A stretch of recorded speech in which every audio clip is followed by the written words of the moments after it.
Confusion. جج صاحب نے شفقت سے فرمایا، بیٹا ہم مخلوق ہیں اور اللہ تعالیٰ کی کوئی مخلوق منحوس نہیں ہو سکتی۔ تمہاری بیوی معصوم اور بے قصور ہے، تم اسے منحوس سمجھ کر کفران نعمت کر رہے ہو۔ تمہارے ساتھ پیش آنے والے تمام واقعات اور حادثات محض اتفاق ہیں۔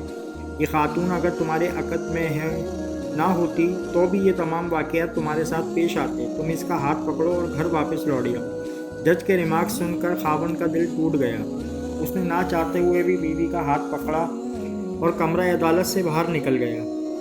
وہ ابھی بمشکل پارکنگ لاٹ تک پہنچا تھا کہ عدالت کا ہرکارہ بھاگتا ہوا اس کے پاس آیا اور الجھی ہوئی سانسیں تھام کر بولا، آپ کو جج صاحب بلا رہے ہیں۔ خاوند نے بیوی کو گاڑی میں بٹھایا اور تھکے ہوئے قدموں کے ساتھ کمرہ عدالت میں واپس آ گیا۔ جج صاحب کا ماتھا پسینے سے بھیگا ہوا تھا۔ ان کے ہاتھ میں سرکاری خط تھا۔ وہ بار بار خط کی طرف دیکھتے تھے اور ماتھے کا پسینہ پوچھتے تھے۔ وہ جج کے سامنے کھڑا ہو گیا۔ جج نے اس کی طرف دیکھا اور گھبرائے ہوئے لہجے میں کہا، تم ٹھیک کہتے ہو، یہ عورت واقعی منحوس ہے، تم اسے فوری طور پر طلاق دے دو۔ خاوند نے حیرت سے پوچھا، جناب کیا ہوا؟ جج نے کاغذ کے اس کے سامنے لہرایا اور دکھی آواز میں بولا، تم جو ہی عدالت سے باہر نکلے میری ٹرانسفر کا حکم آ گیا۔ یہ عورت واقعی منحوس ہے، یہ ایک بار میرے سامنے کھڑی ہوئی اور میرا بیڑا غرق کر دیا۔ تم روز اس کے ساتھ رہتے ہو، میں تمہاری مشکلات کا اندازہ کر سکتا ہوں، تم اس سے جلد جان چھڑا لو۔ جج نے اس کے ساتھ ہی اللہ اکبر کا نعرہ لگایا اور اپنی کرسی سے اٹھ گیا۔ یہ واقعہ سعودی عرب میں پیش آیا۔ سعودی عرب کا ایک شہری بیوی کو طلاق دینا چاہتا تھا۔ وہ بیوی کو لے کر عدالت میں پیش ہو گیا۔ قاضی جج نے طلاق کی وجہ پوچھی۔ خاوند نے بتایا، یہ خاتون میرے لیے منحوس ثابت ہو رہی ہے، میں نے جب سے اس کے ساتھ شادی کی میں اس وقت سے مسلسل مسائل کا شکار ہوں۔ جج نے پوچھا، کیسے؟ خاوند بولا، میں ایک دن اپنے گھر کے سامنے کھڑا تھا، میں گاڑی سے تازہ باہر نکلا تھا، یہ مہمان بن کر ہمارے ہمسایوں کے گھر آ رہی تھی۔ میں اس کا قد بت اور چال ڈھال دیکھ کر مبہوت ہو گیا۔ میں سحر کے عالم میں اسے دیکھتا چلا گیا۔ اچانک دھماکہ ہوا، میں نے مڑ کر دیکھا اور میری روح فرسا ہو گئی۔ میری نئی نویلی کار پر کوڑے کا ٹرک چڑھ گیا تھا۔ یہ میرا اس کی نحوست کے ساتھ پہلا رابطہ تھا۔ میرا خاندان رشتہ لے کر اس کے گھر گیا۔ راستے میں ایکسیڈنٹ ہوا اور میری والدہ فوت ہو گئیں۔ میں اسے بیاہ کر لایا تو ہمارے ہمسائے کے گھر میں آگ لگ گئی۔ وہ آگ پھیلتے پھیلتے ہمارے گھر تک پہنچ گئی۔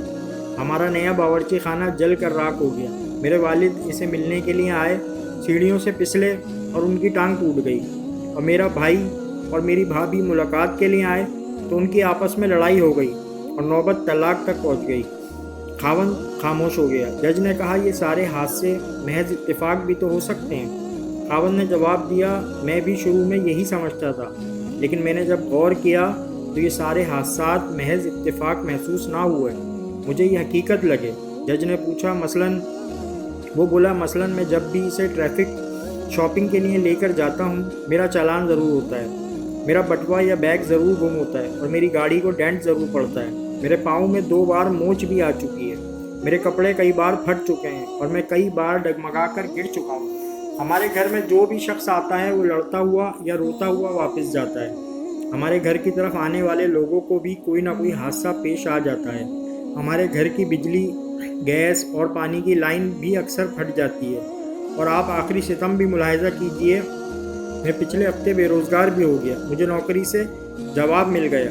جج نے اس بات میں سر ہلایا اور پوچھا، یہ کیا گارنٹی ہے یہ سارے واقعات تمہاری اہل کی وجہ سے ہو رہے ہیں؟ کیا یہ ممکن نہیں تم منحوس ہو اور یہ بیچاری تمہاری وجہ سے یہ ساری تکلیفیں برداشت کر رہی ہو؟ خاوند نے ہاں میں سر ہلایا اور بولا، جناب میں نے یہ بھی سوچا تھا، لیکن یہ جب بھی میکے جاتی ہے میری زندگی معمول پر آ جاتی ہے اور میرے سسرال کے لوگ حادثوں کا شکار ہونے لگتے ہیں۔ میں جب بھی اکیلا گھر سے نکلتا ہوں میرے ساتھ خیریت رہتی ہے، لیکن جب بھی یہ میرے ساتھ باہر جاتی ہے یا میں ٹیلی فون پر اس سے رابطہ کرتا ہوں میرا برا وقت شروع ہو جاتا ہے۔ چنانچہ میں اس نتیجے پر پہنچا ہوں، میرے اندر نہیں، اس خرابی اس کے اندر ہے، مجھے اس سے الگ ہو جانا چاہیے۔ جج نے تحمل کے ساتھ یہ ساری گفتگو سنی، لیکن وہ خاتون کو منحوس ماننے کے لیے تیار نہ ہوا اور اس نے خاوند کو تسلی دے کر واپس بھجوا دیا۔ لیکن وہ لوگ جو ہی کمرہ عدالت سے نکلے جج کی ٹرانسفر کا پروانہ آ گیا۔ جج نے اپنا ہرکارہ دوڑایا، خاوند کو واپس بلایا، اپنی ٹرانسفر کا پروانہ دکھایا اور اسے مشورہ دیا، تم اپنی بیوی کو فوراً طلاق دے دو، اور عدالت سے نکل گیا۔ یہ سعودی عرب کا واقعہ ہے اور یہ واقعہ مشال صدیقی نے سعودی گیزٹ میں تحریر کیا۔ ہم میں سے بے شمار لوگ نحوست کے فلسفے سے اتفاق نہیں کرتے، میں بھی ان لوگوں میں شامل ہوں، مگر میں زندگی میں اس کے باوجود بے شمار مرتبہ نحوست کا شکار ہوا اور میں نے اس کا نقصان بھی اٹھایا۔ میرے قریبی حلقے میں ملک ریاض ایسے انسان ہیں جو برکت اور نحوست کے اسٹرانگ بلیور ہیں۔ یہ اکثر کہتے ہیں انسان کو بعض عورتیں، بعض مکان، بعض نمبر، بعض ملازم اور بعض بچے سوٹ کر جاتے ہیں۔ یہ ان کے لیے برکت، خوشحالی اور سکون لاتے ہیں۔ ہمیں کبھی ان لوگوں، جگہوں، نمبروں اور جائیدادوں کو خود سے دور نہیں کرنا چاہیے۔ ملک ریاض یہ بھی کہتے ہیں ہمیں بعض لوگ، جائیدادیں اور نمبر سوٹ نہیں کرتے، ہم ایسے لوگوں سے جتنی جلدی جان چھڑا لیں ہمارے لیے اتنا اچھا ہوتا ہے۔ میں ان سے مکمل اتفاق نہیں کرتا، لیکن بعض چیزیں میرے اپنے تجربے میں بھی آئی ہیں اور میں نہ چاہتے ہوئے بھی اس فلسفے پر یقین کے لیے مجبور ہو گیا۔ مجھے یہاں اپنے ایک دوست کا تجربہ یاد آ رہا ہے۔ میرے دوست نے دعویٰ کیا تھا میں زندگی میں 7 مکانوں میں رہا ہوں۔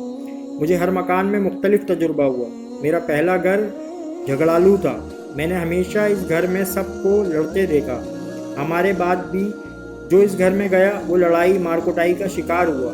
ہمارا دوسرا گھر ہجرت کا گھر تھا، وہ گھر کبھی کسی کا مستقل ٹھکانہ نہیں بن سکا، لوگ اس گھر میں آتے تھے اور چلے جاتے تھے، ہم بھی آئے اور چلے گئے۔ ہمارا تیسرا گھر ترقی کا گھر تھا، میرے سمیت جو بھی شخص اس گھر میں رہا اس نے ترقی بھی کی اور اس نے جلد ہی اپنا ذاتی گھر بھی بنا لیا۔ ہمارا چوتھا گھر بے آرام گھر تھا، ہم میں سے کوئی شخص اس گھر میں سکھی نہیں رہ سکا، وہ بے آرامی اور چڑچڑے پن کا شکار ہوا اور وہ جلد اس گھر سے نکلنے پر مجبور ہو گیا۔ ہمارے 5ویں گھر میں برکت، خوشحالی اور اطمینان تھا، ہم جب تک وہاں رہے ہم پر برکت اور اطمینان کا سایہ رہا۔ ہمارے 6ٹھے گھر میں خوشیاں، فراخی اور فراوانی تھی، ہم جب اس گھر میں آئے ہماری خوشیوں، فراخی اور فراوانی میں اضافہ ہو گیا اور میں نے آخر میں پہاڑوں کے درمیان ایک چھوٹا سا گھر بنایا۔ مجھے جتنا سکون اس گھر میں ملا وہ مجھے دنیا کے کسی مقام، کسی جگہ نصیب نہیں ہوا۔ میں نے بار بار یہ تجربہ دہرایا اور میں ہر بار اسی نتیجے پر پہنچا، زمین کے ہر ٹکڑے کی ایک تاثیر ہوتی ہے اور یہ تاثیر اس زمین پر رہنے والوں کو متاثر کرتی ہے۔ میرے دوست نے دعویٰ کیا میں نے یہ تجربہ لوگوں پر بھی کیا۔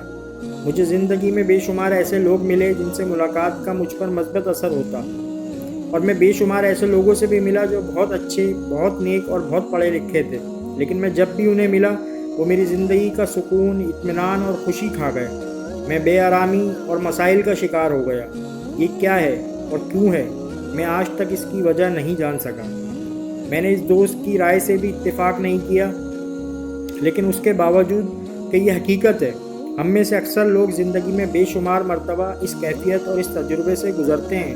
ہم میں سے چند بہادر لوگ اسے نحوست کہہ کر جان چھڑا لیتے ہیں اور میرے جیسے چند کنفیوز لوگ گو مگو کے عالم میں وجہ تلاش کرتے رہ جاتے ہیں۔ یہ جب تک سعودی جج کی طرح تبادلے کا خط نہ پڑھ لیں، یہ اس وقت تک نحوست کے شکار لوگوں کو تسلی دیتے رہتے ہیں، یہ حادثوں کو محض اتفاق کہتے رہتے ہیں۔ میں اکثر سوچتا ہوں اللہ تعالیٰ نے مصیبت کے زمانے میں اپنے انبیاء کو ہجرت اور نبی اکرم صلی اللہ علیہ وآلہ وسلم افلاس کے شکار صحابہ کو نئی شادی کا حکم کیوں دیتے تھے؟ شاید ہمارے رزق، ہماری ترقی کی چابی کسی عورت کی جیب میں ہوتی ہے اور ہمارے امن اور سکون کی زمینیں ہمارا انتظار کرتی رہتی ہیں، اور ہم جب تک اپنے مقدر میں لکھی زمین تک نہیں پہنچتے ہم سکون اور امن کے مزے کو ترستے رہتے ہیں، اور جب تک کوئی عورت آ کر ہمارے مقدر کا دروازہ نہیں کھولتی ہم اس وقت تک بند دروازے کو ٹکریں مارتے رہتے ہیں۔ اور یہ بھی عین ممکن ہے کوئی منحوس گھر، کوئی منحوس شخص، کوئی منحوس نوکری اور کوئی منحوس ہنسا ہماری خوشیوں کے دروازے پر ڈانگ لے کر کھڑا ہو، اور یہ جب تک وہاں موجود رہے ہم اس وقت تک جال میں پھنسی مکھی کی طرح ٹامک ٹوئیاں مارتے رہیں۔ یہ کیا ہے؟ میں بری طرح کنفیوز ہوں۔ جاوید چودھری۔ اگر آپ کو ہماری یہ اسٹوری پسند آئی ہے تو پلیز چینل کو سبسکرائب کریں، لائک کریں، کمنٹ کریں۔